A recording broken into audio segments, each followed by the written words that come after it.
Hey, what's up guys? Welcome back to another video. My name is Axidroid and today I'll be showing you guys the finale of my first Indiana Jones MOC ever. I hope you guys are excited to see all the features and all the details I was able to include. This is a part of a bigger collaboration that I'll be attending to in Brick Fair, Virginia, which will be an Indiana Jones collab. I decided to make this Venice boat chase scene from Indiana Jones The Last Crusade, the third movie, and I really like this scene. There's a lot of action going on, good music. The scene is different from everything else in Indiana Jones. Most of the time it's on land. This is in Venice, of course, and I wanted to try the very special net technique that is pretty, that hasn't been done that many times, but it was definitely fun to do.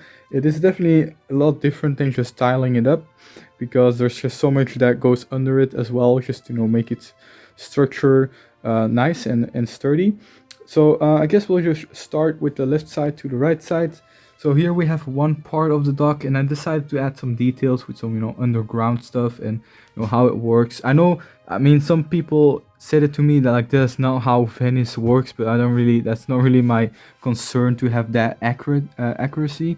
We do have a little hole there. I used to have a mini kit in there, but I don't have it anymore there. Then I have this bridge. This is pretty much the first bridge I've ever created, and I decided to do it with flex tube, and I think it looks really nice.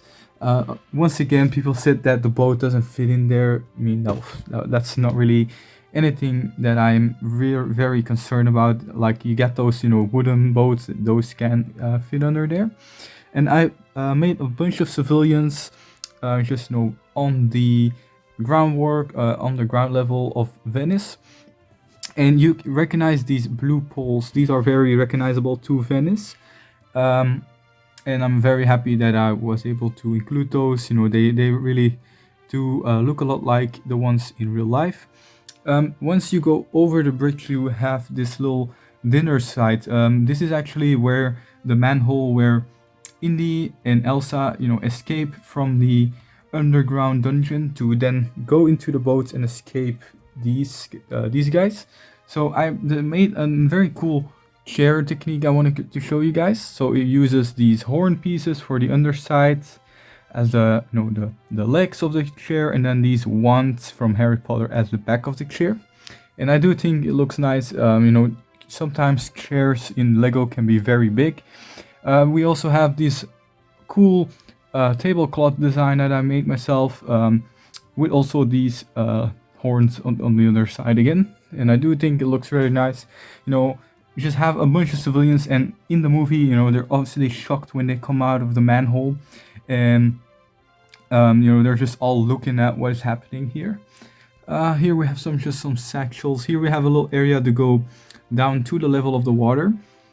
So that's pretty much it for the ground part. So here we have the first guys. Here we have, I think his name is Kazim, yeah. And he actually has lights, and there's also motors that I'll show later. Right now, because that makes a lot of noise, so I don't want to have that while I'm talking. So we have these boats. So I've shown the boats in the previous episode. I'm pretty sure. I'm very happy with how they look. I guess I can just take one off. I'll just take this one off real quick. So yeah, the underside is all in dark red, medium nougat for the base of it. Let me just show you guys in more detail. We have these satchels on the back, on the side, so it can't may have any scratches when it docks or anything. If you notice, there's a slight curvature, which I'm very happy with. That's the thing you can do with 1x2 plates, is have the slight curvature, and I'm very happy with how that looks. I will be keeping this boat. I'll probably be destroying it, or I guess if someone wants to buy it, maybe I will sell it. I'm not sure. I used this, flexi tubey thing on the front to, get rid of those edges and make it more round. Then I have the front here, which I'm very happy with as well.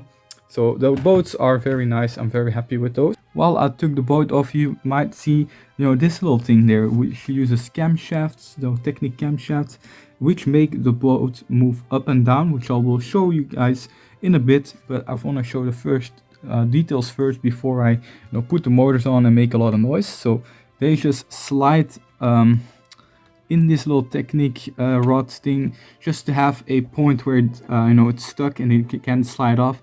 I actually had it at the convention in Berlin, Bavaria in Germany this year, and it literally just went off the MOC if I didn't have that little technique thing there. You might as well see these transparent bricks, and this is creating the waves and the splashing water that makes when you have these very fast speedboats going at those speeds. So I do really like how that looks. Then you also have the waves of the water, of course. This is what I meant by doing the net technique. I guess I can show you guys a little underside of the nets, which basically looks like this. I've shown this in previous episodes, but if this is your first time watching, it is a plate, then a stud, and then a tile, and that's where you can just create this flowy water instead of having everything just straight 90 degree angles and just flat. I do like that. I will be using that in different future MOCs. I will definitely do that. So let me just set the figures back up and put on the motors. Hey guys, so here we have the MOC without the water on it. So it's pretty messy, but it really doesn't matter because you don't see any of this. But this is the whole system underneath the water. Just for the race parts, I have just these bricks with plates, nothing special here, but I do have something special for the actual movement of the boats, which is this whole technique frame. This is my first time actually doing any technique at all, so it was definitely a challenge, but it happened. I got some great advice from people that obviously know a lot more about technique than me. So first of all, I just wanted to show you guys how it really works. So there's a motor and a battery pack right here, and there's a gearbox as well. And this gearbox is, if you don't know what a gearbox is, it actually is just small gears and big gears alternating. And what that does is having your motor on the fastest speed is obviously way too fast for these boats. I don't want to have them flapping up and down. So what you do is you get a small gear and then attach it to a bigger gear, which makes it go slower. But what it also does, it makes it stronger. So that's definitely something I needed for these boats, because they require some actual force, because they're quite heavy for just some small Lego motor. So I actually have a little video of that gearbox, which I will show you right now.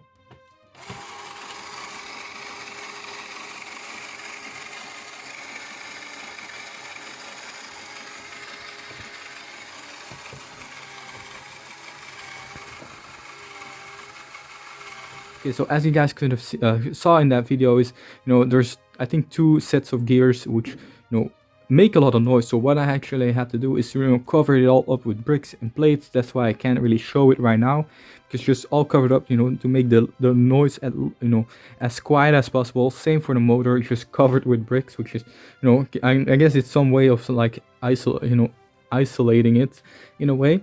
So here it is actually with the camshafts, and let me just turn it on so you can actually see it in action. So I do have a button right here, which you can see. Then I press it, you can see the motor turning here, making a lot of noise here, and here are the things turning, and they're at an angle because I don't want to have everything just lined up. This is already straight, so I want to have the boats in a sideway action. So that's pretty much it. So that's it for the underside of the water. So here we are, we have put on the motors. There's actually a little switch under there, and having the motor and battery pack under the surface there. And here, I hope you guys can hear me, but here we have the boats rocking up and down. I think it really adds something to the MOC, makes it a little bit different from other MOCs perhaps. So it has this moving motion where the camshaft goes up and down. I hope you can see there. You can kind of see it.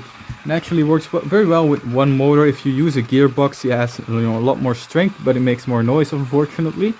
So we have also put in these gun machine lights in there, which also adds a lot of detail to the MOC. Just having lights and movement. Next thing is having sound as well. That would be kind of funny. So this is going to Brick Fair, Virginia, to have this at my at our Indiana Jones collab. So we'll have a bunch of these Indiana Jones builds all together in America. So I really like everything about it. Hope you guys like it as well. Definitely tell me in the comments what you think about this MOC and what you want to see me build in the future. I have a lot of plans. Obviously, I'm gonna build Endor, my next big project, and I will also make the app that I'm working on, which I'll have to show in a video sometime soon. So I hope you guys had a very nice 2022. Hope you guys are excited for 2023 and what's to come with new mocks, of course. So thank you guys so much for watching, and I'll see you guys in my next video.